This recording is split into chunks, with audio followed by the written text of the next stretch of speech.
Hey everyone, welcome to Toolbox 1.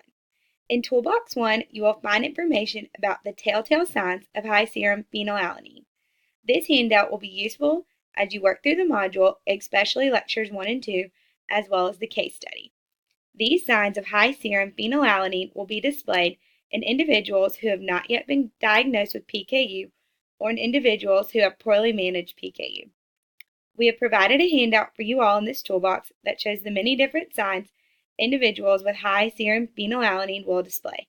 This handout groups the symptoms into 6 different categories to hopefully help you easily remember the variety of signs of high serum phenylalanine an individual could display. I hope you enjoy this handout we have provided you, and I hope it helps you as you work through our module and allows you to identify signs of high serum phenylalanine in individuals who are suffering from uncontrolled phenylalanine levels.